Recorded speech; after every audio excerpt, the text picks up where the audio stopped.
जय श्री राम।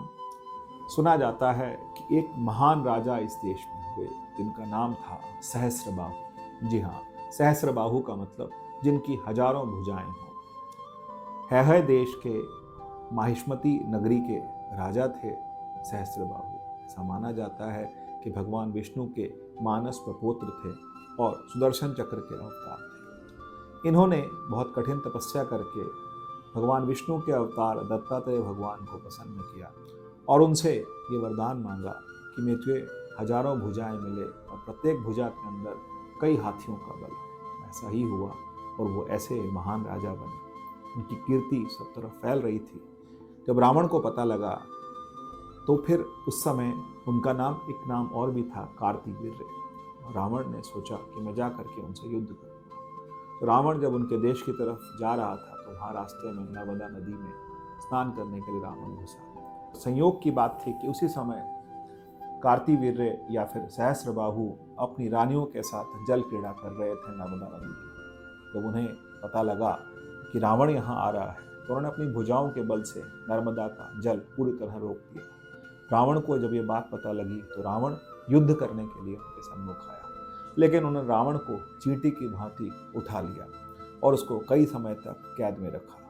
फिर बाद में रावण में और सहस्त्रबाहु में संधि हुई। एक समय की बात है कि सहस्त्रबाहु जो थे वो जमदग्नि ऋषि के आश्रम में गए। जमदग्नि ऋषि जो थे उनके पास में कामधेनु गाय थी और उस गाय के पास में जो भी वो मांगते थे उन्हें प्राप्त होता था। कामधेनु एक ऐसी गाय थी जिनके थनों के पास बैठ करके जो भी कामना की जाए वहीं वो प्रदान कर देती थी। अब इस गाय को देख करके सहस्त्रबाहु के मन में आया कि ये गाय मैं ले जाता हूँ। जमदग्नि ऋषि उस समय आश्रम में नहीं थे, वो कामधेनु को लेकर के चले गए। जब जमदग्नि ऋषि आए, उनके साथ में परशुराम आए, तो उन्होंने देखा कि वो गाय जो है सहस्त्रबाहु उठा करके ले गए। ये बात देख करके उन्हें बहुत क्रोध आया। क्रोध आने से परशुराम जी गए और जा करके सहस्त्रबाहु से युद्ध किया और उन्होंने अपने फरसे से सहस्त्रबाहु की पूरी सेना को मार डाला।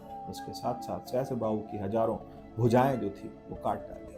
अब जब ये भुजाएं काटी और उसके बाद सहस्त्रबाहु का उन्होंने वध कर दिया। इसके बाद ऐसा भी कहा जाता है कि इस समय में, इस युद्ध के समय में उन्होंने जमदग्नि ऋषि का भी वध कर दिया था। जब जमदग्नि ऋषि का वध हुआ तो ये बात परशुराम को पता लगी और परशुराम ने जाकर के जितने ये पूरी जो धरा थी, भूमि थी, उसको 21 बार क्षत्रिय विहीन किया, क्योंकि जो सहस्त्रबाहु थे वो क्षत्रिय थे और परशुराम जी जो थे वो क्षत्रिय भी थे और ब्राह्मण भी थे। उनके पिता ब्राह्मण थे, उनकी माता जो थी वो एक क्षत्राणी थी। वैसा कहा जाता है, रामायण में भी कथा आती है कि रामायण के अंदर हनुमान जी ने रावण को एक ताना मारा था कि मैं जानूं तुम्हारी प्रभुताई, सहस्त्रबाहु सन परी लड़ाई। कि तुम्हारी जो लड़ाई हुई थी और तुम्हें सहस्त्रबाहु ने चींटी की तरह से उठा लिया था अपनी भुजाओं के अंदर, तो रावण से भी महान थे। लेकिन एक समय एक छोटी सी गलती कि एक ब्राह्मण की गाय को उठा करके ले जाना, जिसकी वजह से